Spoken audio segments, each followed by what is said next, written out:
안녕하세요. 닥터방 다이어트입니다. 저탄고지 다이어트에서 탄수화물을 멀리하는 이유는 몸속에 들어오는 당질을 조절하기 위함인데요. 당질을 조절하면 어떤 점이 좋길래 그 맛있는 탄수화물을 멀리하는 것인지 궁금한 분들이 계실 거예요. 이것을 이해하기 위해서는 먼저 저탄고지 식이요법의 원리를 알 필요가 있습니다.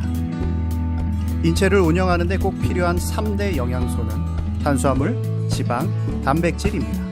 이 세 영양소만이 세포 활동에 필요한 에너지를 만들어낼 수 있기 때문입니다. 1차적으로는 탄수화물로부터 얻은 포도당, 2차적으로는 지방으로부터 얻은 케톤체를 에너지원으로 사용하게 됩니다. 저탄고지 다이어트는 이런 규칙을 통해 탄수화물은 최소화하고 지방을 다량 섭취해서 2차 에너지원인 지방이 더 많이 쓰이도록 유도하는 것이죠. 이러한 식이요법은 체중 감량은 물론 건강 관리에 도움이 됩니다. 오늘은 탄수화물을 줄이는 것, 즉 몸속에 들어오는 당질을 조절하는 것이 어떤 이점이 있는지 알아보도록 하겠습니다. 맛있는 식사를 하면 기분이 좋아집니다. 이는 식사 후에 분비되는 행복 호르몬 세로토닌 덕분인데요. 하지만 이 호르몬이 인슐린과 만나면 졸음을 유발하는 호르몬으로 바뀌어 식곤증을 유발하게 됩니다. 인슐린은 혈당이 급격히 올랐을 때 세포당을 전달해 주어 혈당을 다시 감소시키는 역할을 합니다. 그래서 혈당이 많을수록 인슐린도 많이 분비되는데요. 만약 이것이 과도하게 분비되면 오히려 혈당이 부족해지는 저혈당 현상을 일으키기도 합니다. 과도한 당 섭취가 오히려 저혈당을 유발한다니 참 아이러니하죠?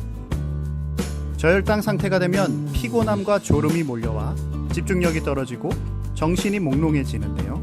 우리가 식곤증을 느끼는 것도 이런 과정 때문입니다. 저혈당 현상을 자주 겪으면 감정을 조절하는 전두엽에 영향을 주어 신경질적인 언행과 충동적인 행동을 유발할 수 있는데요.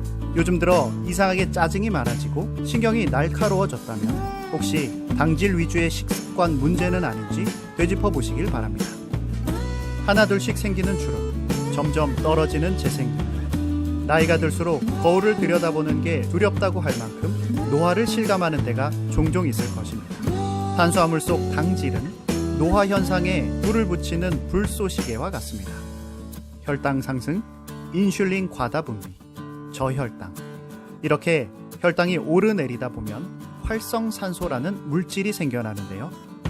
활성산소는 몸속 세포를 손상시키고 특히 노화 방지에 관여하는 미토콘드리아를 파괴하는 주범이 되어 노화를 앞당기게 됩니다. 동안 피부를 가꾸고 싶다면 화장품을 바꾸기 전에 먼저 식습관의 변화부터 줘보시길 추천드립니다.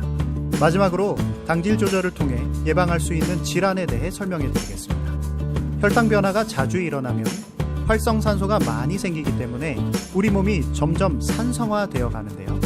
다시 적정 수준으로 되돌리기 위해서는 신체 곳곳에서 미네랄을 꺼내와야 합니다. 그 대표적인 미네랄이 바로 뼛속에 들어있는 칼슘이지요. 그래서 당질 섭취가 많으면 뼛속 칼슘이 줄어들어 골절, 골다공증 등 관절 질환에 걸릴 위험이 커집니다. 뿐만 아니라 혈액 속 포도당이 몸속 단백질과 결합되면 AGE 독소라고 불리는 노화 물질로 변하게 되는데요.